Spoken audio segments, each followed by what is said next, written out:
শিক্ষার্থী বন্ধুরা, আজকে আমি তোমাদের বায়ু দূষণের আরেকটি পিআই নিয়ে আলোচনা করব, যেটি তোমাদের অনুশীলন বইয়ে সেশন 13 থেকে 16তে রয়েছে। পিআই নাম্বার হচ্ছে 04.09.03.02। এখন পারদর্শিতার নির্দেশকে উল্লেখ রয়েছে যে বিভিন্ন সজীব বা অজীব বস্তুর অন্তর্নিহিত গঠনের মধ্যে সাদৃশ্য ব্যাখ্যা করছে। পারদর্শিতার সূচকের মাত্রা। তোমাদের লক্ষ্য রাখতে হবে যে পারদর্শিতা দেখে মাত্রা নিরূপণ করা যেতে পারে, অর্থাৎ এইটুকু অংশ যদি তুমি উপস্থাপন করতে পারো তাহলে তুমি পাবে চতুর্ভুজ। বলা হয়েছে পর্যায় সারণীতে একই গ্রুপের মৌলসমূহের তুলনা করে সাদৃশ্য উল্লেখ করছে। যে পারদর্শিতা দেখে মাত্রা নিরূপণ করা যেতে পারে, অর্থাৎ পর্যায় সারণীতে একই গ্রুপের মৌলসমূহের তুলনা করে যদি ব্যাখ্যা করতে পারো তাহলে সেক্ষেত্রে পাবে বৃত্ত। এরপর বলা হয়েছে পর্যায় সারণীতে একই গ্রুপের মৌলসমূহের তুলনা করে এদের ইলেকট্রন বিন্যাস, যোজনী, পর্যায়ভিত্তিক ধর্ম ইত্যাদির সাদৃশ্য ব্যাখ্যা করছে।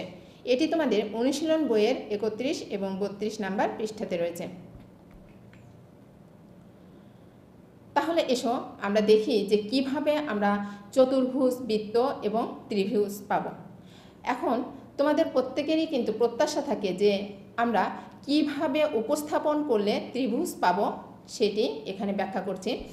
বলা হয়েছে পর্যায় সারণীতে একই গ্রুপের মৌলসমূহের তুলনা করে সাদৃশ্য উল্লেখ যদি করো তাহলে চতুর্ভুজ, এবং যদি ব্যাখ্যা করতে পারো সেই সাথে তাহলে পাবে বৃত্ত।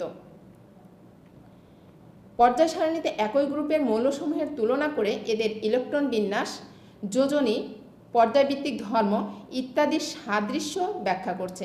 এটি যদি তুমি সম্পূর্ণটা কমপ্লিট করতে পারো তাহলে তুমি এক্ষেত্রে পাবে ত্রিভুজ। প্রথমে আসো ভৌত ধর্ম। এই যে একই গ্রুপের যে মৌলগুলো রয়েছে সেটার ভৌত ধর্ম এবং রাসায়নিক ধর্ম আমরা পর্যায়ক্রমে আলোচনা করব। তো ভৌত ধর্মের ক্ষেত্রে বলা হয়েছে যে কোনো গ্রুপে মৌলসমূহের ভৌত ও রাসায়নিক ধর্ম ধীরে ধীরে এবং অনেকটা নিয়মিতভাবে পরিবর্তিত হয়। যেমন গ্রুপ 1 এর ক্ষার ধাতুসমূহ প্রত্যেকেই নরম ধাতু, নিম্ন গলনাঙ্ক বিশিষ্ট, এবং এ গ্রুপের ধাতুসমূহের গলনাঙ্ক পারমাণবিক সংখ্যা বৃদ্ধির সাথে সাথে ধীরে ধীরে কমে। আমরা গ্রুপ 1 এর ক্ষেত্রে যে মৌলগুলো দেখেছি যে lithium, sodium, potassium, rubidium, caesium, এবং সেই সাথে এদের পারমাণবিক সংখ্যাটা যদি আমরা দেখি তাহলে লিথিয়ামের ক্ষেত্রে 3, সোডিয়ামের ক্ষেত্রে 11, পটাশিয়ামের ক্ষেত্রে 19, রুবিডিয়ামের ক্ষেত্রে 37, সিজিয়ামের ক্ষেত্রে 55। এখানে বলা হয়েছে যে এই যে গ্রুপের যে মৌলগুলো রয়েছে সেই গ্রুপের মৌলগুলোর ক্ষেত্রে যদি দেখি তাহলে পারমাণবিক সংখ্যা কিন্তু ক্রমান্বয়ে তোমার বৃদ্ধি পাচ্ছে, কিন্তু এদের ধীরে ধীরে কিন্তু এদের গলনাঙ্ক কমে যাচ্ছে। কেন কমে যাচ্ছে?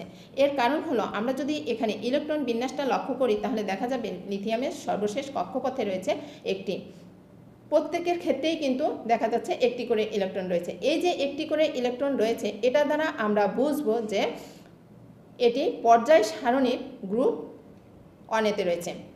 এখন কেন এদের নিম্ন গলনাঙ্ক বিশিষ্ট? কারণ আমরা দেখছি যে সর্বশেষ কক্ষপথে কিন্তু একটা করে ইলেকট্রন রয়েছে। আমরা জানি যে মৌলের সর্বশেষ কক্ষপথে 1, 2 বা 3টি ইলেকট্রন থাকে তারা খুব সহজে কিন্তু ইলেকট্রন ত্যাগ করতে পারে বা দান করতে পারে। তো এক্ষেত্রে যদি আমরা দেখি যে গ্রুপ 1 এর ক্ষেত্রে তাহলে একটি করে ইলেকট্রন রয়েছে, তাহলে সেই পরমাণুটি কী করবে? যত সহজে ইলেকট্রন ত্যাগ করতে পারবে, অর্থাৎ যে পরমাণুটা যত সহজে ইলেকট্রন ত্যাগ করতে পারবে সে পরমাণুর গলনাঙ্ক কিন্তু তোমার তত কম হবে। আর গলনাঙ্ক কম হলে স্বাভাবিকভাবেই সেটা কিন্তু তোমার নমনীয় হবে, অর্থাৎ তোমার নরম হবে। এই কারণেই বলা হয়েছে গ্রুপ 1 এর ক্ষার ধাতুসমূহ প্রত্যেকেই নরম ধাতু এবং নিম্ন গলনাঙ্ক বিশিষ্ট। এ গ্রুপের ধাতুসমূহের গলনাঙ্ক পারমাণবিক সংখ্যা বৃদ্ধির সাথে সাথে ধীরে ধীরে কমে। এরপর গ্রুপ 17 ক্ষেত্রে যদি আমরা যাই তাহলে দেখা যাবে যে হ্যালোজেন সমূহের ক্ষেত্রে বিভিন্ন ভৌত ধর্মে একই রূপে ধারাবাহিক পরিবর্তন দেখা যায়। এসব মৌলের গলনাঙ্ক, স্ফুটনাঙ্ক ও ঘনত্ব পারমাণবিক সংখ্যা বৃদ্ধির সাথে সাথে বাড়ে। আমরা গ্রুপ 17 ক্ষেত্রে মৌলগুলোর ক্ষেত্রে যদি লক্ষ্য করি তাহলে দেখা যাচ্ছে ফ্লোরিন, ক্লোরিন, ব্রোমিন, আয়োডিন, অ্যাস্টাটাইন, এবং ফ্লোরিনের ক্ষেত্রে পারমাণবিক সংখ্যা 9, ক্লোরিন 17, 35, 53, 85। আমরা যদি উপর থেকে নিচের দিকে যাই তাহলে দেখা যাবে এদের ইলেকট্রন বিন্যাসের ক্ষেত্রে যে প্রথমটার কিন্তু রয়েছে 2টা সেল, তারপরে রয়েছে 3টা সেল, ক্রমান্বয়ে কিন্তু একটা করে সেল সংখ্যা তোমার বৃদ্ধি পাচ্ছে এবং সর্বশেষ কক্ষপথে কিন্তু তোমার 60টি ইলেকট্রন রয়েছে। আমরা ইতোমধ্যে কিন্তু ইলেকট্রন বিন্যাস করেছি এবং এই ইলেকট্রন বিন্যাসের মাধ্যমে কিভাবে তার যোজনীটা নির্ণয় করা হয় এবং এই ইলেকট্রন বিন্যাস থেকেই কিভাবে পর্যায় সারণীতে সেই মৌলটাকে স্থান দেওয়া হয় ইতিমধ্যে কিন্তু আমরা জেনেছি। তো এখানে বলা হয়েছে গলনাঙ্ক, স্ফুটনাঙ্ক ও ঘনত্ব পারমাণবিক সংখ্যা বৃদ্ধির সাথে বাড়ে। কেন? কারণ হচ্ছে পর্যায় সারণীর একই গ্রুপের যদি আমরা উপর থেকে নিচের দিকে যাই তাহলে দেখা যাবে যে অণুগুলোর আকার কিন্তু ক্রমান্বয়ে তোমার বৃদ্ধি পাচ্ছে, অর্থাৎ সেল সংখ্যা লক্ষ্য করো, প্রথমটার ছিল 2টা সেল, তারপরে 3টা, তারপর 4টা, ক্রমান্বয়ে যাচ্ছে, অর্থাৎ সর্বশেষ কক্ষপথে কিন্তু তোমার 60টি ইলেকট্রন রয়েছে এবং এই যে 60টি ইলেকট্রন রয়েছে এই 60টি ইলেকট্রন কিন্তু তাদের নিজেদের মধ্যে আকর্ষণ কিন্তু প্রবলভাবে থাকে। এই আকর্ষণ প্রবলভাবে থাকার কারণে এদের তাপ শক্তির কিন্তু বেশি প্রয়োজন হচ্ছে, আর তাপ শক্তির যদি প্রয়োজন বেশি হয় স্বাভাবিকভাবেই কিন্তু তার গলনাঙ্ক বেশি হবে। এরপর রাসায়নিক ধর্মের ক্ষেত্রে আসো। রাসায়নিক ধর্ম বিচার করলে একই গ্রুপের মৌলসমূহের মধ্যে বেশ মিল দেখা যায়। এ মিলের উৎস হচ্ছে একই ধরনের ইলেকট্রন বিন্যাস। যেমন ক্ষার ধাতুসমূহের পরমাণুর সর্ববহী স্তরে একটি করে ইলেকট্রন আছে, তারা সেই ইলেকট্রন দান করে সহজেই নিষ্ক্রিয় গ্যাসের ইলেকট্রন বিন্যাস অর্জন করতে পারে। যেহেতু একটি ইলেকট্রন দান করা হয় তাই সকল ক্ষার ধাতুর যোজনী এক। আমরা পাশেই লক্ষ্য করি যে এই যে মৌলগুলো ক্ষার ধাতুর ক্ষেত্রে রয়েছে lithium, sodium, potassium, rubidium, caesium. Electron বিন্যাসের ক্ষেত্রে আমরা দেখি যে লিথিয়ামের সর্বশেষ কক্ষপথে কিন্তু রয়েছে একটি ইলেকট্রন, অর্থাৎ প্রত্যেকেরই সর্বশেষ কক্ষপথে রয়েছে একটি ইলেকট্রন এবং এই একটি ইলেকট্রন খুব সহজেই কিন্তু ইলেকট্রন ত্যাগ করে দিতে পারে। ইলেকট্রন ত্যাগ করে দিয়ে তারা ধনাত্মক আয়নে পরিণত হয়। তো এই যে সর্বশেষ কক্ষপথে একটা ইলেকট্রন রয়েছে এই কারণেই এদেরকে গ্রুপ 1-এ স্থান দেওয়া হয়েছে এবং এই জন্য এই মৌলগুলো হচ্ছে তোমার ক্ষার ধাতু। যেহেতু এরা ইলেকট্রন দান করতে সক্ষম তাই এদের যৌগগুলো আয়নিক যৌগ, যেখানে ক্ষার ধাতু ধনাত্মক আয়ন বা ক্যাটায়ন হিসেবে বিদ্যমান হয়ে থাকে। আমরা যদি সোডিয়ামের ক্ষেত্রে লক্ষ্য করি তাহলে সোডিয়ামের ক্ষেত্রে সর্বশেষ কক্ষপথে রয়েছে কিন্তু একটি ইলেকট্রন, অর্থাৎ আমরা ইলেকট্রন বিন্যাস দেখেছি যে সোডিয়ামের 2, 8, 1। তাহলে এই সোডিয়াম কি করবে? সর্বশেষ কক্ষপথে একটা ইলেকট্রন ত্যাগ করবে, ত্যাগ করে সোডিয়াম প্লাস আয়নে পরিণত হবে। এজন্যই বলা হয়েছে যেহেতু এরা ইলেকট্রন দান করতে সক্ষম তাই এদের যৌগগুলো আয়নিক যৌগ, যেখানে ক্ষার ধাতু ধনাত্মক আয়ন বা ক্যাটায়ন হিসেবে বিদ্যমান হয়ে থাকে। কেন আয়নিক যৌগ বলা হয়েছে? কারণ এই যে সোডিয়াম প্লাস আয়নে পরিণত হলো, অর্থাৎ ইলেকট্রন কিন্তু দান করেছে, সেই সাথে কিন্তু আরেকটা ঋণাত্মক আয়ন তার সাথে এসে কিন্তু যৌগ গঠন করবে, এই কারণেই বলা হয়েছে আয়নিক যৌগ। এবং আমরা জানি যে আয়নিক যৌগের ক্ষেত্রে তোমার ধনাত্মক অর্থাৎ ধাতু এবং অধাতুর সাথে বিক্রিয়া করে, অর্থাৎ ধাতু ইলেকট্রন ত্যাগ করবে এবং অধাতু ইলেকট্রন গ্রহণ করবে, এর ফলে যে যৌগটা তৈরি হবে সেটাই হবে তোমার আয়নিক যৌগ। এ সকল যৌগ উচ্চ গলনাঙ্ক ও স্ফুটনাঙ্ক বিশিষ্ট। কঠিন অবস্থায় তড়িৎ অপরিবাহী, কিন্তু তরল অবস্থায় ও দ্রবণে তড়িৎ পরিবাহী। আয়নিক যৌগ হওয়ার কারণে সব ক্ষার ধাতুর অধিকাংশ যৌগ পানিতে দ্রবণীয়, কিন্তু জৈব দ্রাবকে অদ্রবণীয়। গ্রুপ 2 এর মৌলসমূহের ক্ষেত্রেও উপরিক্ত বক্তব্যসমূহ মোটামুটিভাবে প্রযোজ্য।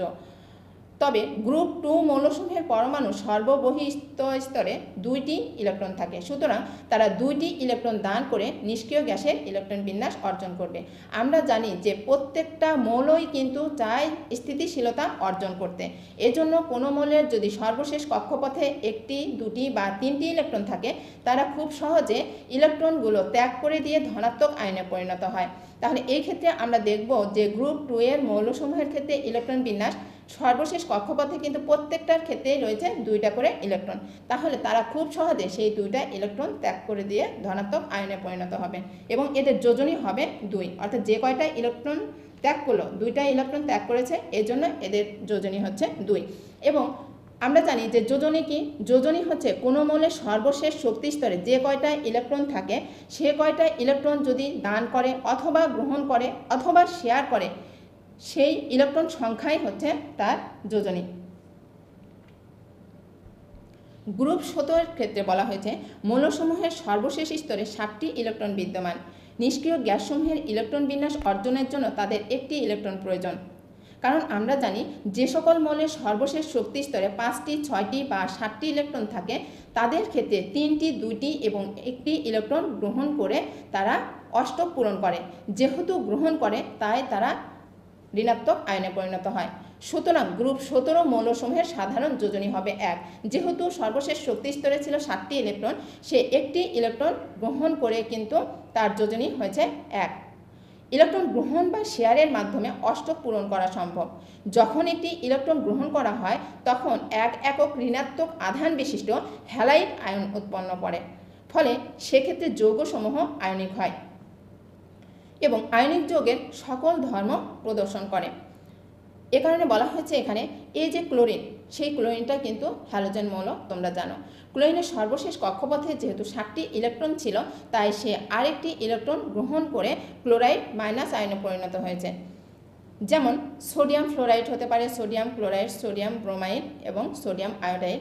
এগুলো উচ্চ গলনাঙ্ক এবং স্ফুটনাঙ্ক বিশিষ্ট কঠিন পদার্থ যা পানিতে দ্রবণীয়।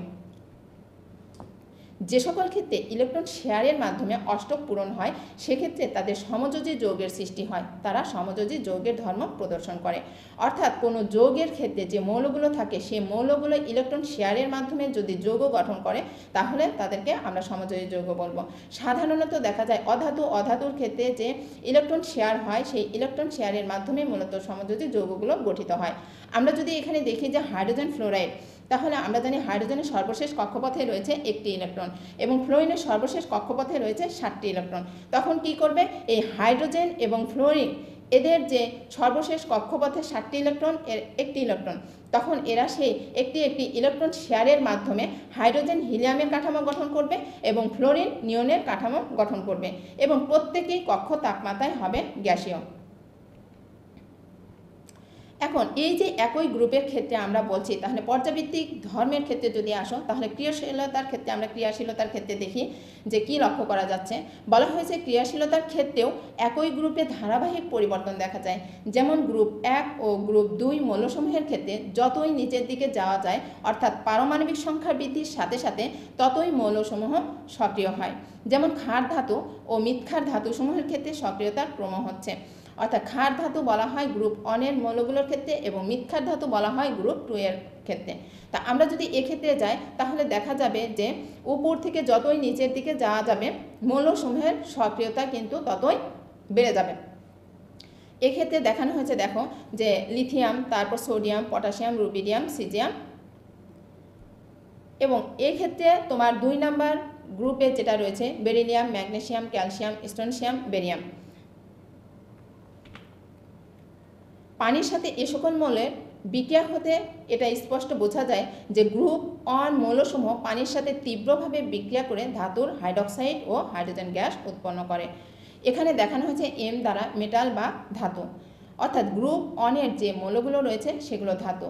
তাহলে এই পানির সাথে যদি লিথিয়াম, আমি কমন যে বিক্রিয়াটা সেটা লিখেছি যে এম দিয়ে তারপর হচ্ছে পানি, এর সাথে বিক্রিয়া করে তোমার ধাতব হাইড্রক্সাইড তৈরি হয়েছে এবং হাইড্রোজেন গ্যাস তৈরি হয়েছে। তুমি এম এর জায়গাতে lithium, sodium, potassium, rubidium, caesium এগুলো বসিয়ে দিতে পারো। লিথিয়াম অন্যান্য ধাতু অপেক্ষা কিছুটা ধীরে ধীরে বিক্রিয়া করে। অন্যান্য ধাতু এত তীব্রভাবে বিক্রিয়া করে যে এতে আগুন ধরে যায়। গ্রুপ 2 মৌলসমূহের ক্ষেত্রে যদি আমরা যাই তাহলে গ্রুপ 2 ধাতুসমূহ গ্রুপ 1 ধাতুসমূহ অপেক্ষা অনেক কম সক্রিয়। অর্থাৎ গ্রুপ 1 এর মৌলসমূহ যত সক্রিয় তার চেয়ে গ্রুপ 2 এর মৌলসমূহ কম সক্রিয়।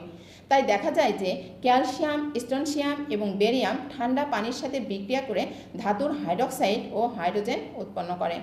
এখানে এম দ্বারা বোঝানো হয়েছে মেটাল অর্থাৎ ধাতু। এই ধাতুর সাথে পানির বিক্রিয়া করে ধাতব হাইড্রক্সাইড এবং হাইড্রোজেন তৈরি করে। তোমরা এখানে এম সমান ক্যালসিয়াম, স্ট্রনশিয়াম, বেরিয়াম এগুলো বসাতে পারো। কিন্তু ম্যাগনেসিয়াম ঠান্ডা পানির সাথে বিক্রিয়া করে না, উত্তপ্ত জলীয় বাষ্পের সাথে বিক্রিয়া করে। অর্থাৎ ম্যাগনেসিয়াম যেহেতু ধাতু এবং এই 100 ডিগ্রি সেন্টিগ্রেড তাপমাত্রায় পানির সাথে বিক্রিয়া করে ম্যাগনেসিয়াম হাইড্রক্সাইড এবং হাইড্রোজেন গ্যাস তৈরি করে। আবার গ্রুপ 2 অর্থাৎ গ্রুপ 2 এর ক্ষেত্রে হ্যালোজেনসমূহের ক্রিয়াশীলতার ক্রম সম্পূর্ণ বিপরীত। অর্থাৎ যতই নিচের দিকে যাওয়া যায় ততই মৌলসমূহ কম সক্রিয় হয়। তাই এক্ষেত্রে যদি আমরা দেখি সক্রিয়তার ক্রম, তাহলে ফ্লোরিন, তারপর ক্লোরিন, ব্রোমিন, আয়োডিন এভাবে দেখানো হয়েছে। অর্থাৎ পানির সাথে বিক্রিয়া হতে এ সক্রিয়তার ক্রম কিছুটা বোঝা যাবে।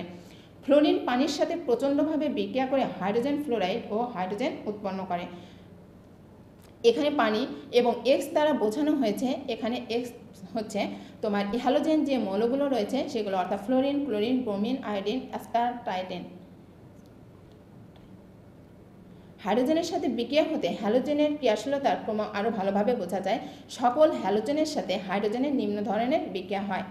যেমন হ্যালোজেন হাইড্রোজেনের সাথে বিক্রিয়া করে হাইড্রোজেন হ্যালাইড তৈরি করে। এখানে এক্স সমান ফ্লোরিন, ক্লোরিন, ব্রোমিন, আয়োডিন।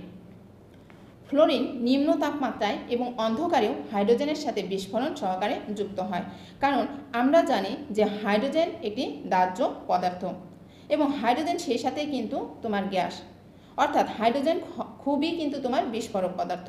এবং এই যে ফ্লোরিন, সেই ফ্লোরিন স্বাভাবিক বা নিম্ন তাপমাত্রায় ও চাপে বিষাক্ত গ্যাসীয় অবস্থায় অবস্থান করে।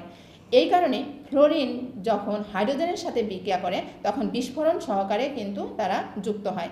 অপরদিকে ক্লোরিন সূর্যালোকে অথবা একটু উচ্চ তাপমাত্রায় তীব্রভাবে হাইড্রোজেনের সাথে যুক্ত হয়। অথচ হাইড্রোজেনের সাথে আয়োডিনের বিক্রিয়ায় তাপ ও প্রভাবক উভয়েরই প্রয়োজন হয় এবং তখন বিক্রিয়াটি হয় উভমুখী। এতক্ষণ সঙ্গে থাকার জন্য তোমাদের সবাইকে অশেষ ধন্যবাদ। আসো মানুষের